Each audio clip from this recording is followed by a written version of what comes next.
नमस्कार श्रोतो, मी तुमची gossip girl RJ Vaishnavi तुम्हा सर्वांचं स्वागत करते चहा आणि गॉसिप या शो मध्ये only on smile FM 90.8 radio station Akluj. मंडळी, महाराष्ट्राच्या सुंदर कोकण किनाऱ्यावर उभा असलेला विजयदुर्ग किल्ला हा मराठा साम्राज्याच्या समृद्ध इतिहासाचा आणि लष्करी ताकदीचा साक्षीदार आहे. या प्राचीन किल्ल्याला त्याच्या महत्त्वपूर्ण स्थानामुळे आणि मजबूत संरक्षणामुळे पूर्वेकडील जिब्राल्टर म्हटले जाते. हा किल्ला काळाच्या कसोटीवर टिकून आहे आणि आजही पर्यटकांना त्याच्या वास्तुशिल्पीय भव्यतेने आणि इतिहासाच्या रोमांचक कथांनी मोहित करतो. मंडळी, विजयदुर्ग किल्ल्याचा इतिहास फार जुना आहे. विजयदुर्ग किल्ल्याची सुरुवात ही 12व्या शतकात झाली. शिलाहार राजवंशातील राजा भोज दुसरे यांनी 1193 ते 1205 या काळात हा किल्ला बांधला. सुरुवातीला याला घेरिया म्हणत असत. हा किल्ला वाघोटन नदीच्या मुखाशी अरबी समुद्राकडे पाहत उभा आहे. 1653 मध्ये छत्रपती शिवाजी महाराजांनी हा किल्ला जिंकून घेतला. त्यांनी किल्ल्याचे महत्त्व ओळखून त्याचे नाव विजयदुर्ग असे ठेवले. छत्रपती शिवाजी महाराजांच्या काळात किल्ल्याचा विस्तार करण्यात आला आणि त्याला मजबूत बनवण्यात आले. त्यामुळे हा किल्ला मराठा साम्राज्याचा एक महत्त्वाचा नौदल तळ बनला. विजयदुर्ग किल्ल्याचे बांधकाम हे प्राचीन वास्तुकलेचे एक उत्कृष्ट उदाहरण आहे. किल्ल्याच्या भिंती 10 मीटर उंच असून त्या मोठ्या चिरेबंदी दगडांनी बांधलेल्या आहेत. किल्ल्याला 27 बुरुज आहेत. त्यापैकी 3 बुरुज 3 मजली आहेत. विजयदुर्ग किल्ल्याची सर्वात आकर्षक गोष्ट म्हणजे त्याची अनोखी रचना. किल्ल्याच्या 3 बाजूंनी अरबी समुद्र आहे आणि एका बाजूने तो जमिनीला जोडलेला आहे. या रचनेमुळे शत्रूंच्या जहाजांना किल्ल्यावर हल्ला करणे अतिशय कठीण होते. किल्ल्याचे मुख्य प्रवेशद्वार उत्तरेकडे आहे.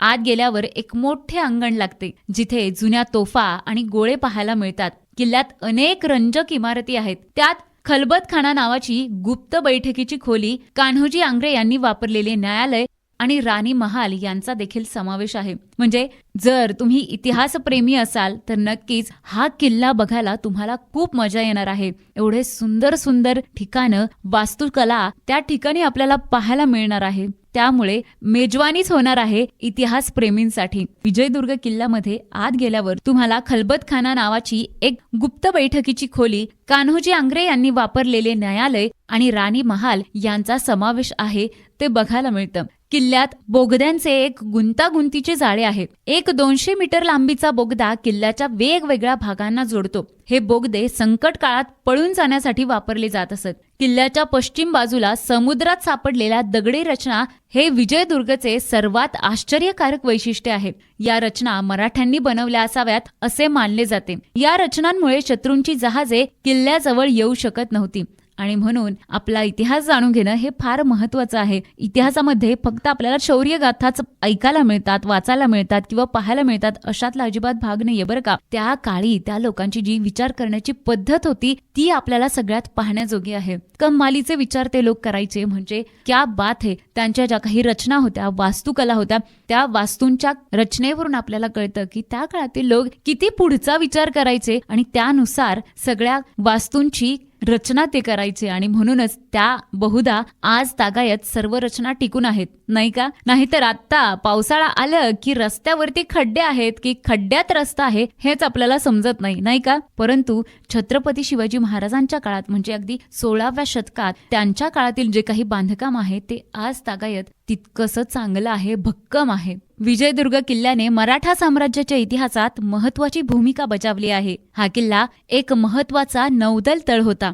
यामुळे मराठ्यांना कोकण किनाऱ्यावरील व्यापारी मार्गावर नियंत्रण ठेवता येत होते आणि परकीय आक्रमणांपासून संरक्षण करता येत असे. कान्होजी आंग्रे यांनी 1698 मध्ये विजयदुर्गला आपली राजधानी बनवली. त्यांच्या नेतृत्वाखाली किल्ल्याने अनेक महत्वाचे युद्ध पाहिले आणि इंग्रज, पोर्तुगीज आणि डच सैन्याचा पराभव केला. आंग्रे यांच्या नौदलाच्या कौशल्यामुळे आणि किल्ल्याच्या महत्त्वपूर्ण स्थानामुळे विजयदुर्ग मराठा प्रतिकाराचे आणि अभिमानाचे प्रतीक बनले. मराठा साम्राज्याच्या पतनानंतरही किल्ल्याचे महत्त्व कायम राहिले. दुसऱ्या महायुद्धात ब्रिटिशांनी या किल्ल्याचा वापर एक तळ म्हणून केला. इतका महत्वाचा हा किल्ला त्या काळामध्ये होता आणि आज देखील हा किल्ला तितकाच महत्वाचा आहे, कारण या किल्ल्याने अनेक प्रसंग पाहिले आहेत, अनेक ऐतिहासिक घटना पाहिल्या आहेत आणि तरी देखील हा किल्ला आजही तटस्थ उभा आहे आणि अभिमानाने इतिहास सांगत आहे.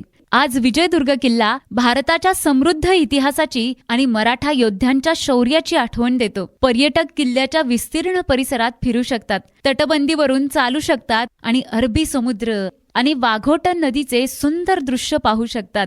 किल्ल्यापर्यंत रस्त्याने सहज पोहोचता येते.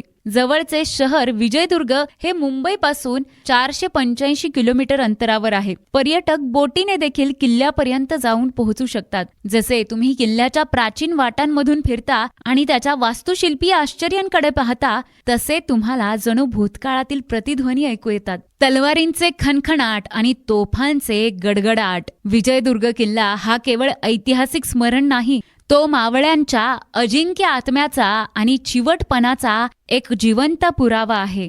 आणि हा सगळा अनुभव जर तुम्हाला घ्यायचा असेल तर आवर्जून तुम्ही विजयदुर्ग किल्ल्याला भेट द्या.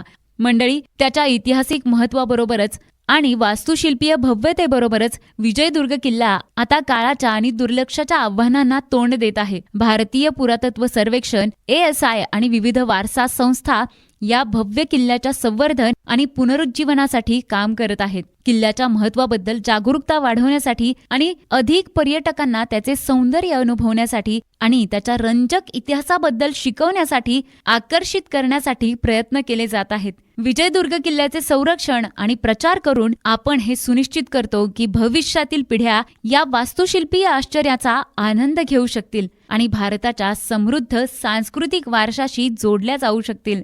आणि सोने पे सुहागा म्हणजेच यात अजून एक भर झाली आहे, ते म्हणजे युनेस्कोच्या जागतिक वारसा स्थळांच्या यादीमध्ये या विजयदुर्ग किल्ल्याला देखील स्थान मिळालं आहे. मंडळी, आपली जबाबदारी वाढते आहे आणि म्हणून जे मी नेहमीच सांगते तेच सांगणं आज पुन्हा आहे. गड किल्ल्यांवर भेट देताना तिथे कचरा करणार नाही, आपल्याकडून शिवीगाळ होणार नाही, अपशब्द निघणार नाहीत याची काळजी घ्या. त्या गडकिल्ल्यांचं पावित्र्य राखणं हे आपलं परमधर्म आहे, परम कर्तव्य आहे.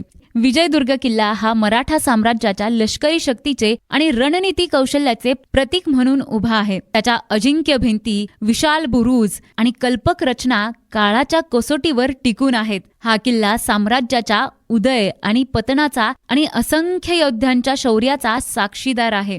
जसे तुम्ही किल्ल्याच्या प्राचीन वाटांमधून फिरता आणि त्याच्या वास्तुशिल्पीय आश्चर्यांकडे पाहता, तसे तुम्ही जणू काळात मागे जाता. मोठ्या लढायांच्या, राजकीय कारस्थानांच्या आणि मराठा लोकांच्या अजिंक्य आत्म्याच्या काळात. तर मंडळी, हा किल्ला आवर्जून पहा असं मी तुम्हाला सांगेन. हाच काय, छत्रपती शिवाजी महाराजांचा प्रत्येक किल्ला प्रत्येक भारतीयाने पाहायलाच हवा. तर आणि तरच आपण छत्रपती शिवाजी महाराजांच्या कार्याला एक ट्रिब्यूट देऊ शकू, एक मानाचा मुजरा देऊ शकू. आणि फक्त ते गडकिल्ले पाहण्यापर्यंतच आपल्याला थांबायचं नाही, तर त्या गडकिल्ल्यांचं संरक्षण आपल्याला करायचं आहे. तिथे जाऊन कचरा करायचा नाही आणि परदेशी जे काही पाहुणे आहेत, जे आपल्या भारताचा समृद्ध इतिहास जाणून घेण्याचा प्रयत्न करत आहेत, त्या पाहुण्यांना आपण चुकीच्या गोष्टी शिकवणार नाही, चुकीच्या गोष्टी सांगणार नाही आणि त्यांच्या समोर देखील आपण आपल्या छत्रपती शिवाजी महाराजांच्या गडकिल्ल्यांचं पावित्र्य राखू, तिथे केर कचरा करणार नाही. हीच अपेक्षा मी समस्त स्माइल FMच्या श्रोत्यांकडून करते.